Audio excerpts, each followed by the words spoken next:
12 তারিখে ভোট কি হবে?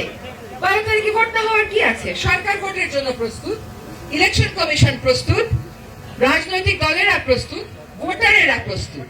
জীবনে প্রথমবারের মতন যারা ভোট দেবেন এমন তো অনেকেই আছেন। আজকে যার বয়স 38 সেও কিন্তু ভোট দিতে পারে না এই গত 20 বছর। রাজবাড়িতে আসতে পেরে আমার খুব ভালো লাগছে। এই জায়গাটার নাম কত সুন্দর দেখেন, রাজবাড়ি। আজকে যে বিষয়টা নিয়ে আমরা কথা বলতে এসেছি এটা হচ্ছে গণতন্ত্র এবং রাজনীতি।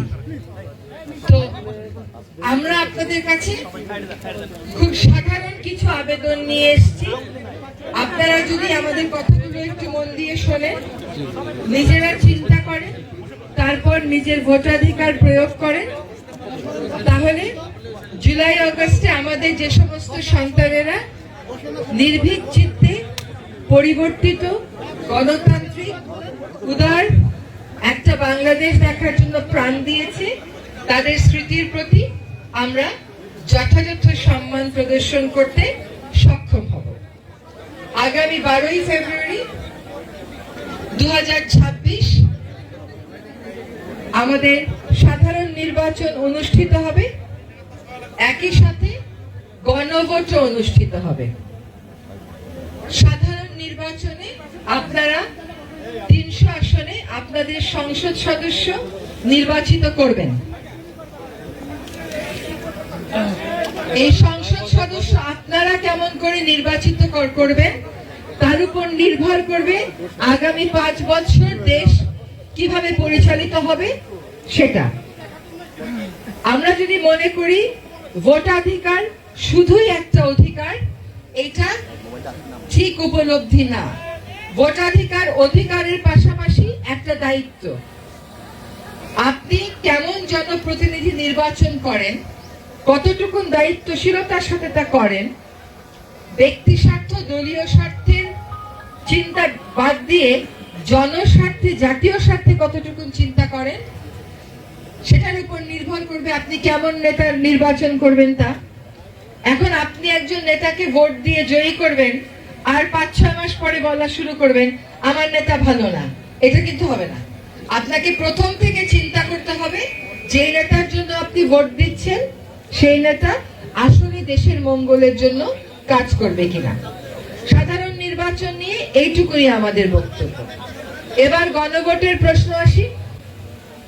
গণভোট তো আসলে এবার যারা ভোট দেবেন তাদের অনেকেই জীবনে কোনোদিন গণভোটে অংশ নেন নাই।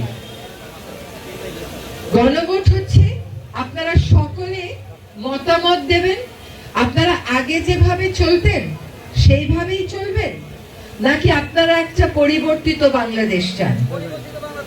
এই যে আমাদের সন্তানেরা প্রাণ দিল, 400 মানুষ কোনো না কোনো ভাবে দৃষ্টি প্রতিবন্ধী হয়ে গেল। ভাবা যায় 18 বছরের একজন যুবক, তার চোখ নেই, সে আর দেখতে পায় না, তারও তো জীবন নিয়ে একটা স্বপ্ন ছিল, তার দেশ নিয়েও একটা স্বপ্ন ছিল। এই জন্য সে সম্মুখ সারির যোদ্ধা হিসাবে নেমেছিল মাঠে। সে কিন্তু ক্ষমতা চায় নাই, সে চেয়েছিল এমন নেতৃত্ব যে নেতৃত্ব দেশকে বৈষম্যহীন ভাবে গড়ে তুলবে, যে নেতৃত্ব সাধারণ মানুষের কথা বলার জায়গাটা তৈরি করে দেবে। এখন আমরা সরকার আইন করে অনেক কিছু বদলে দিতে পারি, সেটা যদি বদলে দেই পরে নির্বাচিত সরকার সেটা রাখতেও পারে নাও রাখতে পারে।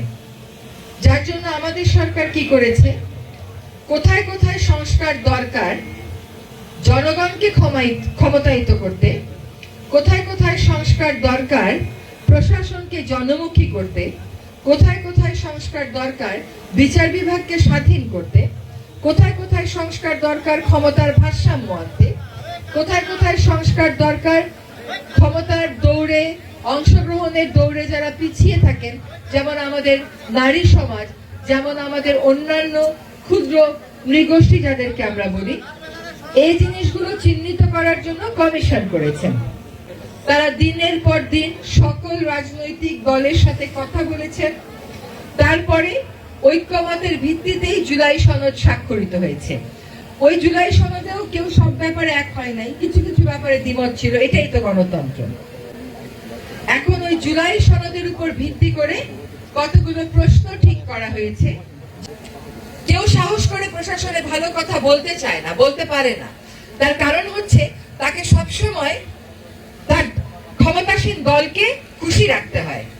প্রশাসনে আবার এর দল ওর দল কি, বিসিএস পরীক্ষা দিয়ে আসবে, তারা আমাদের সেবা করবে, এটাই হচ্ছে তাদের কাজ।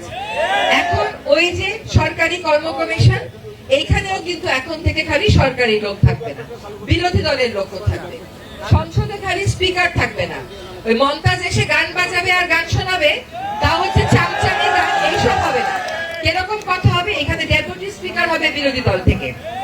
বিরোধী দল থেকে যখন হবে তখন ওই তৈলমর্দনের যে একটা কারখানা হয়ে যায়, যেখানে আমাদের আইন প্রণয়নের করার কথা, সেটা জানি আর না হতে পারে, সেই সুযোগ আমরা বন্ধ করব। কি করে বন্ধ করব? আমাদের ওই কর্ম কমিশনে যারা নিয়োগ দেবেন সেখানে সরকার এবং বিরোধী দল সকলেই থাকবে। ফলে একটা সুষম ব্যবস্থা হবে, ক্ষমতার একটা সুষম বিন্যাস হবে। শেষ কথাটা আমার, একটা কথা ফিসফিস করে তাও বলার চেষ্টা করা হয়, 12 তারিখে ভোট কি হবে? 12 তারিখে ভোট না হওয়ার কি আছে? সরকার ভোটের জন্য প্রস্তুত, ইলেকশন কমিশন প্রস্তুত, রাজনৈতিক দলেরা প্রস্তুত, ভোটারেরা প্রস্তুত।